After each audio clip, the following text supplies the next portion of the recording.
Hello everyone, welcome into Above My Pay Grade. My name is Eric. Thanks for tuning in. If you could hit that like button, hit subscribe, it really helps out the channel and helps this mustache grow in nice and luscious. Thank you. All right, so the rise of populism around the world as a result of these sanctions is not even at fever pitch yet. I think that will be this winter. But there are massive protests around the world because people want to be warm and they want to be able to afford to do business, and their way of life has changed drastically since these sanctions have been put on for Russia. So cheap energy, they don't have it in their life anymore, and cheap energy is key to their economic success as a country. Reading from an article here from Zero Hedge. Fed up with soaring food, energy, and housing costs, tens of thousands Czech protesters railed against the government on Friday. And I'll show you this video here.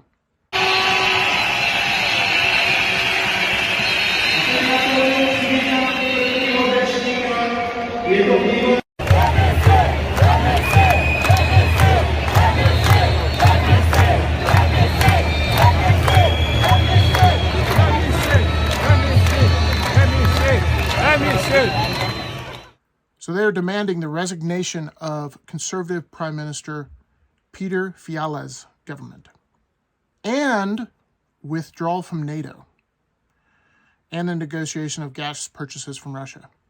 So I've said this before. These countries in the European Union and in NATO, they're going to start to reevaluate their relationship with the United States because it is who have these sanctions hurt? Yeah, they've hurt the EU far more. And then the United States is dealing with diesel shortages now, which I talked about the other day.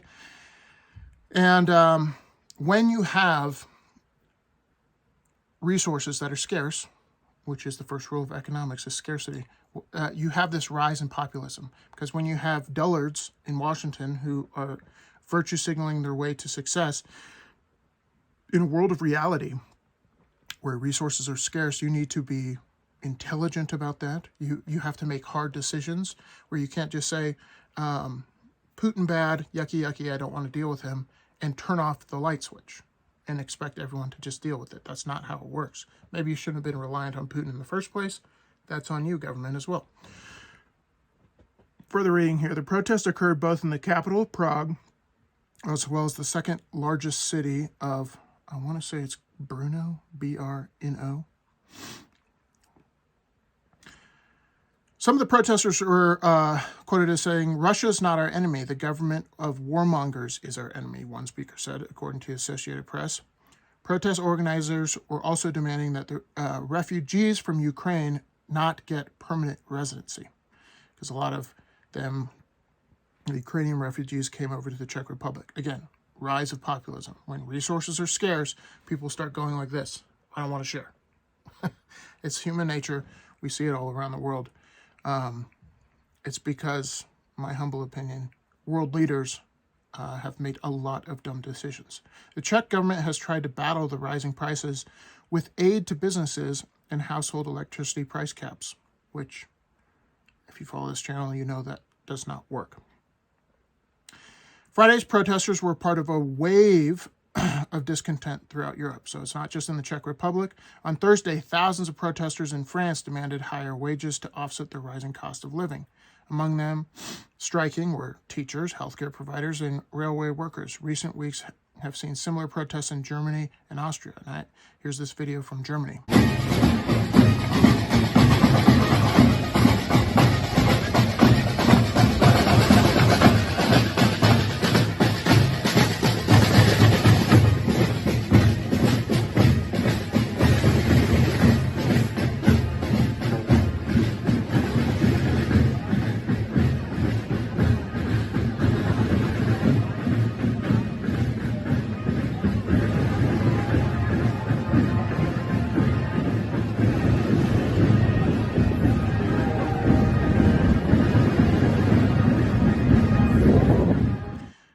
And my favorite part of that video was, of course, the guy with the cigar and the mutton chops.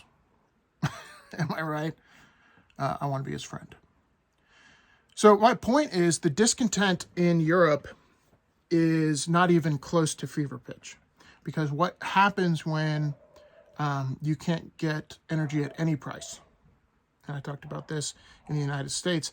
What happens when you cannot get it at any price? You start saying,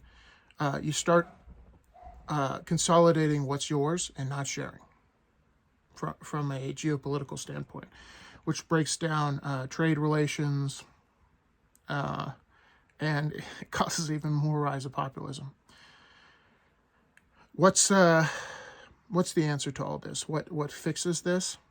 Well, we've had central planners around the world who we've let control things like energy, and when that planning goes wrong, consequences are extremely dire, which is what we're dealing with today. And unfortunately, I think that pain's going to continue, and the rise of populism is going to continue, especially in Europe. And don't think it won't come to the States. If it costs $10 a gallon, or groceries aren't getting to your grocery store because there's no diesel, you just wait for that. That's going to, for sure, be happening in the States. All right, let me know what you guys think in the comments below. See you guys in the next one. Peace.